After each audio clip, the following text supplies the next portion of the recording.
Hello students, welcome to biology hub. मैं हूं आपकी प्रिया मैम और मैं अपने चैनल बायोलॉजी हब पे आपका स्वागत करती हूं। स्टूडेंट्स, कल के लेक्चर में हमने क्लास 12th का चैप्टर नंबर 1 स्टार्ट किया था, that is reproduction in organism. Reproduction in organisms मतलब जीवों में जनन। तो कल हमने डिस्कस किया था कि जनन क्या होता है, व्हाट इज़ रिप्रोडक्शन, इसके टाइप्स कौन से होते हैं, और ऑब्वियस सी बात है हमने लाइफ स्पैन के बारे में भी डिस्कस किया था।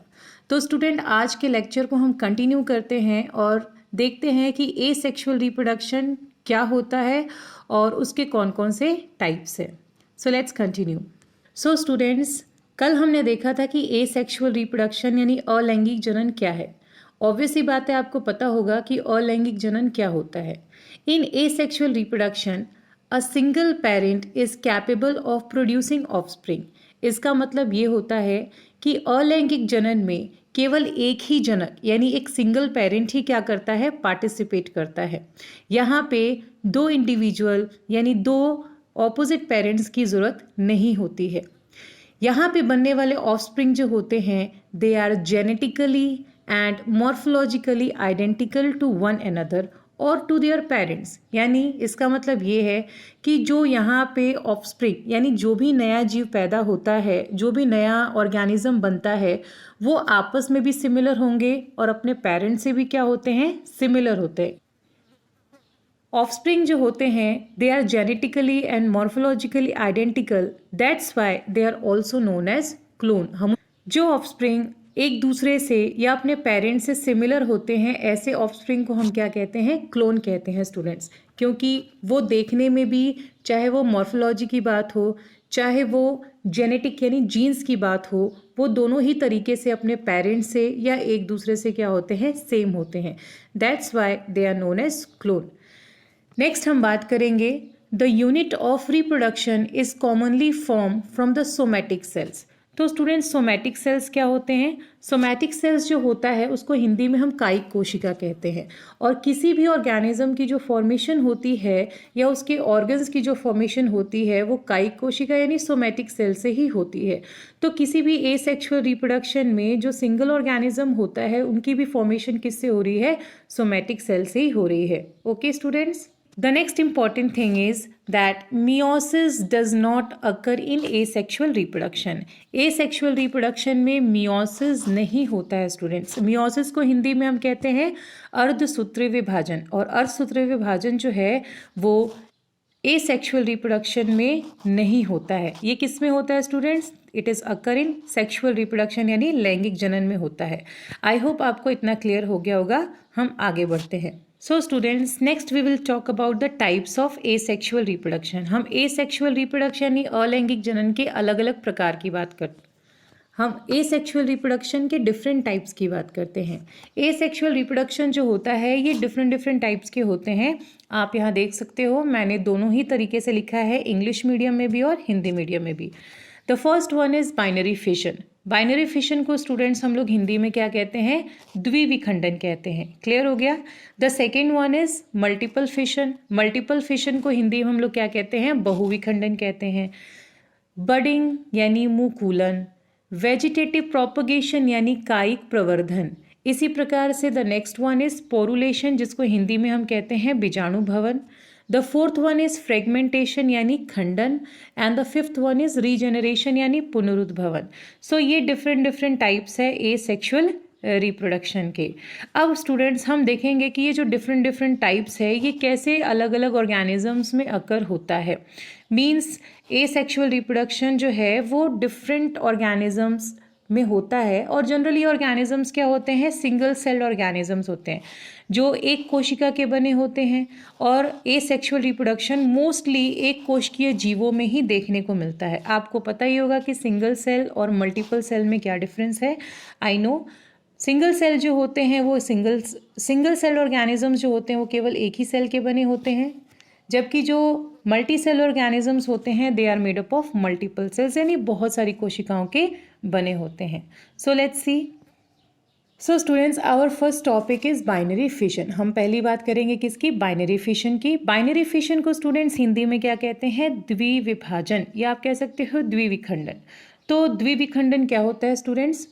The body of an individual divides into two equal parts या टू इक्वल हाफ्स। जो ऑर्गेनिजम्स होते हैं उनकी बॉडी जो होती है वो दो इक्वल पार्ट में क्या हो जाती है स्टूडेंट्स? डिवाइड हो जाती है बाय, यहाँ पे लिखा हुआ है बाय मीन्स टू, यानी किसी भी ऑर्गेनिज्म की बॉडी जो बाइनरी फिशन से डिवाइड हो रहा है वो किस में डिवाइड हो जाएगा? टू हाफ्स में डिवाइड हो जाता है।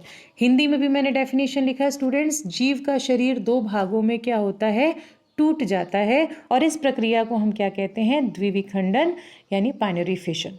सो स्टूडेंट्स, बाइनरी फिशन में डिफरेंट टाइप्स के होते हैं। It is of simple binary fission जिसे हम सरल द्विविखंडन कहेंगे, लॉन्गिट्यूडनल बाइनरी फिशन जिसे हम लंबवत द्विविखंडन कहेंगे, ऑब्लिक बाइनरी फिशन जिसे हम तिर्यक द्विविखंडन कहेंगे, या फिर ट्रांसवर्स बाइनरी फिशन जिसे हम अनुप्रस्थ द्विविखंडन कहते हैं।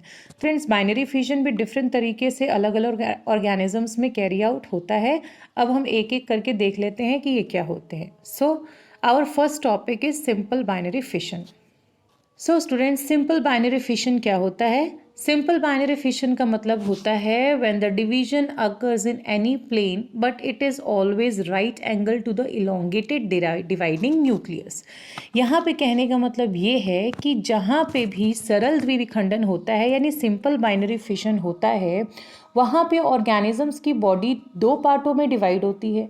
किसी भी प्लेन से हो सकती है यानी किसी भी विमान से हो सकती है। विमान मतलब किसी भी एंगल से हो सकती है, इनका कोई फिक्स शेप नहीं होता है, ये किसी भी एंगल से डिवाइड हो सकते हैं। They divide into two parts, ये दो भागों में बढ़ते हैं। बट एक कंडीशन है कि जब भी ये डिवाइड करेंगे, इनका जो भी साइटोप्लाज्म डिवाइड होगा वो न्यूक्लियस के राइट एंगल पे होगा। क्लियर हो गया स्टूडेंट्स? हम डायग्राम से समझ लेते हैं।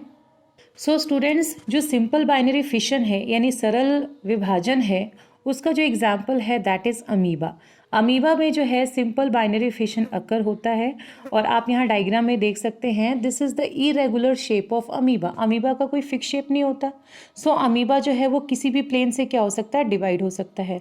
यहाँ पे ये न्यूक्लियस है and this whole body is known as parent cell. हम इसको क्या कहेंगे? पेरेंट सेल कहेंगे।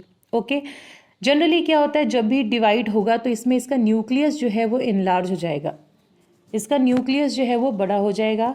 अब आप देख सकते हैं कि न्यूक्लियस जो है डिवाइड हो रहा है तो इसकी जो डिवीजन है वो एक राइट एंगल से हो रही है। मींस ये न्यूक्लियस के लॉन्गिट्यूडनल सेक्शन से क्या होगा? डिवाइड होगा।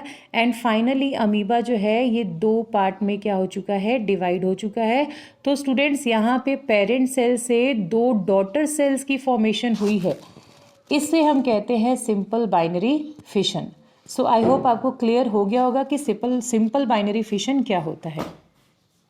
Students, this is simple binary fission. आप हिंदी में भी देख सकते हैं। हिंदी में लिखा है कि इस प्रकार के कोशिका का विभाजन किसी भी विमान से हो सकता है, लेकिन विभाजनशील केंद्रक के लंबवत तल से ही होगा। मींस जो डिवीजन होता है वो उसके 90 डिग्री एंगल, किसके 90 डिग्री एंगल स्टूडेंट्स? न्यूक्लियस के 90 डिग्री एंगल से ही डिवीजन होता है। सो this is all about the simple binary fission. Next हमारा जो टाइप है स्टूडेंट्स लॉन्गिट्यूडनल बाइनरी फिशन, जिसे हम लंबवत द्विविखंडन भी कहते हैं। जो लॉन्गिट्यूडनल डिवीजन है, this is the division of cytoplasm occurs along the longitudinal axis of the cell. यानी यहाँ पे जो सेल है वो लॉन्गिट्यूडनली यानी लंबवत तरीके से, लंबे तरीके से क्या होता है स्टूडेंट्स? डिवाइड होता है। और इसका जो एग्जाम्पल है दैट इज इग्लिना। यानी इग्लिना कोशिका में आप देख सकते हैं, हिंदी में कोशिका में अनुदैर्ध्य अक्ष के साथ कोशिका द्रव्य का विभाजन होता है। यानी यहाँ पे कोई भी सेल जो है जिसमें लॉन्गिट्यूडनल डिवीजन पाया जाता है वो लॉन्गिट्यूड यानी लंबवत तरीके से क्या होता है स्टूडेंट्स? डिवाइड होता है। आइए इसको भी एक डायग्राम से समझ लेते हैं। So student, this is the structure of longitudinal binary fission in euglena. आप देख सकते हैं इग्लिना जो है यहाँ पे लॉन्गिट्यूडनली डिवाइड हो रहा है। ये लॉन्गिट्यूडनल डिवीजन है। जनरली इग्लिना में जो होते हैं यहाँ पे भी न्यूक्लियस डिवाइड होता है एंड फाइनली दो डॉटर सेल्स जो है एज अ रिजल्ट में बनते हैं। So this is the diagram of euglena and this is example of longitudinal binary fission. So student, the third type is oblique binary fission, तिर्यक द्विखंडन। यहाँ पे जो साइटोप्लाज्म का डिवीजन होता है वो ऑब्लिकली होता है, चाहे वो लेफ्ट तरीके से हो चाहे वो राइट तरीके से हो। ऑब्लिक मतलब तिरछा कटता है स्टूडेंट्स, तिरछे तरीके से डिवाइड होता है। और ये जनरली किस में देखने को मिलता है? सेरेटियम ऑफ डाइनोफ्लैजिलेट्स। जो डाइनोफ्लैजिलेट्स होती हैं, ग्रुप्स होती हैं, उसके जो सेरेटियम एक ऑर्गेनिज्म का नाम है, उसमें ऑब्लिक जो डिवीजन है वो देखने को मिलेगा। Let's see in diagram. So student, this is the structure of ceratium, और आप यहाँ देख सकते हो this is the oblique fission occurring in ceratium.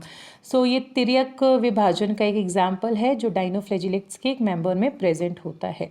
So student, this is all about the oblique binary fission. Next type is transverse binary fission.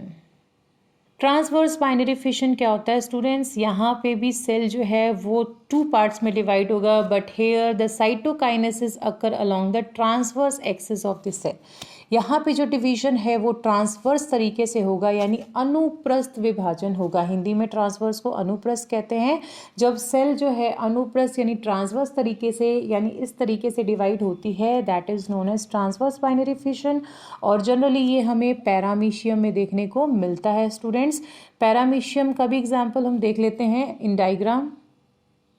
So student, this is the structure of paramecium. As you can see here, ये paramecium का parent cell है। यहाँ पे आपको दो nucleus देखने को मिलेंगे, एक मैक्रो है और एक माइक्रो है। मैक्रो मतलब बड़ा और माइक्रो मतलब छोटा। जो मैक्रो न्यूक्लियस है वो भी डिवाइड होता है और जो माइक्रो न्यूक्लियस है वो भी डिवाइड होता है, बट दोनों के डिवीजन में थोड़ा सा डिफरेंस होता है।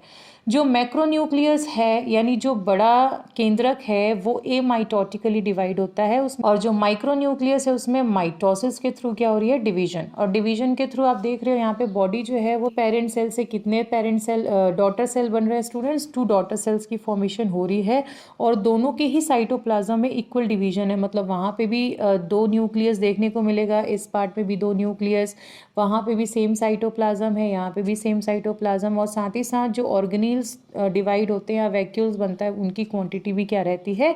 सेम रहती है। सो this is the example of transverse binary fission. So student, this is all about the binary fission of asexual reproduction. ये बाइनरी फिशन का एग्जाम्पल था जिसमें अपने 4 टाइप पढ़े। कौन कौन से पढ़े आपने? Simple binary fission, transverse binary fission, longitudinal और ऑब्लिक। आई होप इतना क्लियर हो गया होगा स्टूडेंट्स। अगर आपको कोई भी डाउट रह जाता है तो आप मुझे कमेंट बॉक्स में लिख के बता सकते हैं। और आपको अगर मेरा वीडियो अच्छा लगता है और आप चाहते हैं कि मैं ऐसे ही और वीडियोस आपके लिए बनाती रहूं फ्री में और आपको फ़ायदा हो, बेनिफिट हो, तो प्लीज़ मेरे चैनल को लाइक भी करें, शेयर भी करें और सब्सक्राइब करना ना भूलें। Thank you students.